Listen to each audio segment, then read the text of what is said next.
Can we have a huge round of applause, please, for the official inauguration of the 5th edition of APAC HealthTech Innovation Conclave? So I'll request Sri Nawin Sona Natesan to share with us a perspective on how government, hospital ecosystem, industry, IT sector all can come together to make that blueprint for the digital transformation for coming years in India. By the way, Nawin Sona Natesan is one of the very few officers in the country who is known for his technological acumen, if I'm not wrong. He's an expert in big data and IoT. He has written one of the finest pieces on the smart city infrastructure in the country, how technology can be leveraged. And by the way, in his earlier avatar, as the MD of Cotton Growers Marketing Federation Maharashtra, he's the man who envisioned the smart cotton concept, if I'm not wrong. And again, it was based on blockchain technology, if I'm not wrong. So over to you, Sri Nawin Sona Natesan. A huge round of applause for him.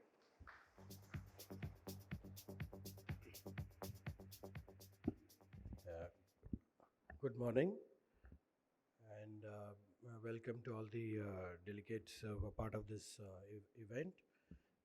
First of all, I'd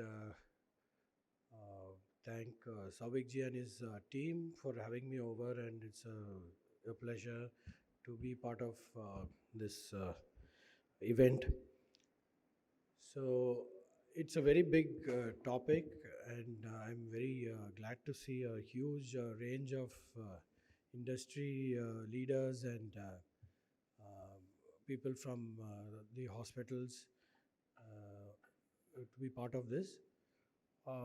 You know, this, even without the pandemic, I think healthcare tech would have taken off eventually, but it has been like catalyzed and accelerated by the pandemic. Now everybody thinks, because of the pandemic, health is important. Now there's a lot of money, billions of dollars being put into health tech.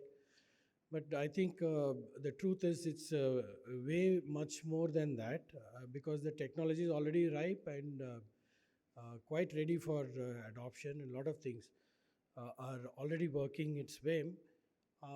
The disclaimer for this little, talk or address is that I'm not officially representing the government of Maharashtra in this speech or government of India. It's my own take on as a technologist in administrative clothes. I'm just giving my own take on this huge and very exciting field. So basically, I'm an engineer who gave up medicine and shifted to administration. So I'm a bit of all those three things. So what is digital health? So I think we should look at this as one is the individual, then is the community health. So what I see is this is first we look at the individual health.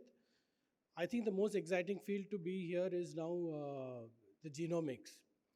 So if you look at the future of medicine, I think the first thing is in having your genes mapped out and looking at your own, your hidden, what have you inherited, what are the diseases you have inherited, what are the problems you have inherited, and how you can actually tackle that. So I think the gene space, there are a lot of industry already, we are doing it in India. I think that's a very exciting place where the genome is going to predict your health, predict your life. So are you susceptible to something 30 years down the line? So predictive health is based on genomics. The second thing I think is again linked to preventive healthcare. What the British people have been doing for decades, the family doctor keeps you healthy. He doesn't treat you when you're sick. The idea of health is to keep you healthy and most productive. Less number of absenteeism from work, so that you are, a more productive member of the society. So you contribute more to the GDP and not suck away wealth from GDP by falling sick. So, preventive health care, keep you healthy, wellness, nutraceutical space, fitness, all of this fits into that. Only then we come into disease and illness. So now again, I think that space is where the pharma comes in, but between that, of course, we know this is the healthcare industry.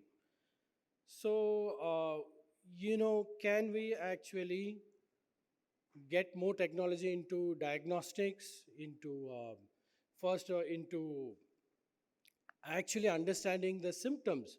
So if you all know that the greatest dermatologist, who's the best dermatologist on earth right now? If anybody could guess, it's actually Google image search. Just take a picture of whatever the skin eruption is.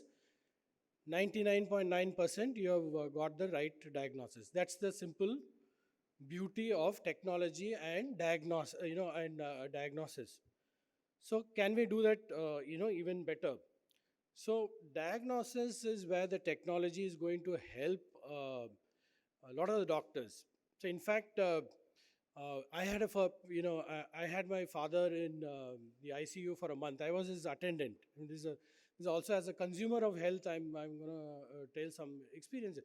So he ran into some problem which could not be diagnosed. So literally, I had called up the IBM Watson team head to see like, do we have doctors who can who are IBM Watson users? Can we go and find out what his problem is?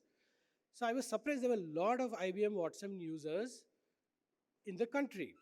So that's the power of AI and machine learning into diagnostics.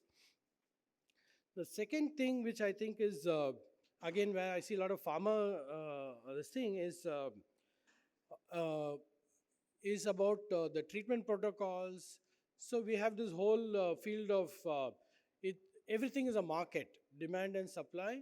So you have this market where there's a demand for drugs, there's a supply of drugs, and how to get them to meet. The demand and supply is actually at a molecular level. There are molecules and compounds being patented by the pharma industry. They're literally looking for diseases. There are diseases looking for molecules. So what is this market? Are we going to make them fit? That's where ML and AI are going to come in. They're going to make the best fit. So what is happening now, if you look at the literature going on, is drug testing, drug development, phase one trials, phase two trials, they're all run on machine learning models. So that's again a very exciting space. In India, there's a lot of drug trials going on. That's a space where there's a lot of AI and machine learning going on. So I think that's, and even drug discovery, literally creating the model. So big data is good, but big data chemistry is the next thing. So chemistry is where a lot of artificial intelligence is going to come in, because human being can't think beyond 4 dimensions. There are like 3 dimensions in this room.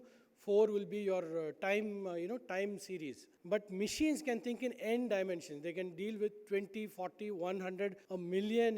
People from Dell would appreciate. It can look at 100, maybe a million data points in a single space. You cannot imagine that. So that's where analytics is going to come, and discovery of new diseases.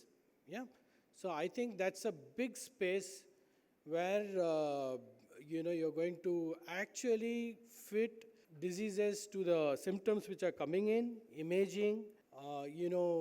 I just read a paper in which they have taught machines to see way beyond what you can imagine. Retinal scans can actually discover diseases. Not of the eye, but for the rest of the body, it's imprinted in the eye. So there are so many things, but for the physical level, I think the other space which I think is going to really make a big impact is IoT. It's an area of interest. So Internet of Things is basically sensor-based networks. So you can probably do telemedicine where people are having wearables, and the patients are sitting at home and they're able to be monitored remotely. So it's basically a person becomes a data set, a live data set which is being monitored by machinery, and alerts can be given and so on. So there's a lot of things which can be done. And one of the most exciting things again is genetic engineering, and that's a space where a lot of things are happening. Like you would have heard of CRISPR. That's a model which is looking at the space. Now, sheer science, the biology of it, we are able to actually have these vaccines. I think all of us will be vaccinated. is because of CRISPR and gene technology, and we're able to understand the biology of the organism and the biology of the person, and then find the fit. And that's why we are all vaccinated. Otherwise, we will not be able to. So all of this has got a lot of technology in it. At the very other side, being hospital administrators, what can you do? There's a lot of things you can do as a hospital administrator. There's safety, there's data safety, and cryptography, where patient EMR, EHR is a huge thing. Can you share EMR, EHR to other hospitals? You can, but where is the framework? That's where government comes in to give a set of standards where there's interoperable data of, and again, privacy is a big concern. So I think Chief Information Officer is really needed for every hospital. A CTO and a CIO of every hospital is very crucial because of privacy. And if I've given the consent to share my medical information to other hospitals and doctors, so you should have the protocol to do it. So without taking much time, so how can we help doctors? Even in some of the best, I've been to some of the best hospitals in the country, not everywhere do we see bedside nurses, doctors going around with iPads. Still there is a layer of data entry, there's data loss, there is a time lag in real-time bedside monitoring, and there's still paper. People are still charting the temperature on a paper. Why are we doing this? Where are these tablets in the nurse's hands? We don't see it. As simple as putting a smartphone in a nurse's hand can make a big difference to how you are going to track your patient. So, and energy, there is inventory management. The whole issue of oxygen shortage is basically inventory management, supply chain management. Infinite number of things can improve based on your technology solution. It's not all human. There's a lot of things which can be done with machine learning and AI. And, your patient get the best treatment. And I think it depends on so many factors. Even the pharma industry may be having much bigger, more impact, as much as doctors, if you're able to reach the right set of patients and diseases. So it's a very exciting space. I'm going to not take much more time. So apart from these areas, there is even simple things like, the pandemic, community health is all about geographical data also. And there's a lot of scope in GIS-based monitoring and so on. So there's the sky is the limit. And I think conferences like this will bring in a very interesting mix of people with different backgrounds and generate some new ideas and new business models.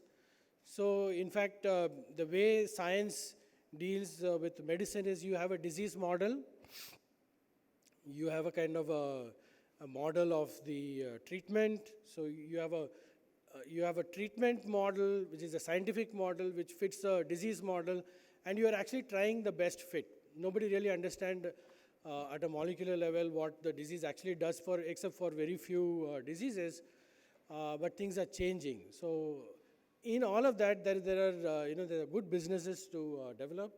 Government is also helping in many ways. So I wish the participants and the organizers a very fruitful day. And I mean, there's so much to do to bring the last person on the ground to good health. So the health for all is the vision.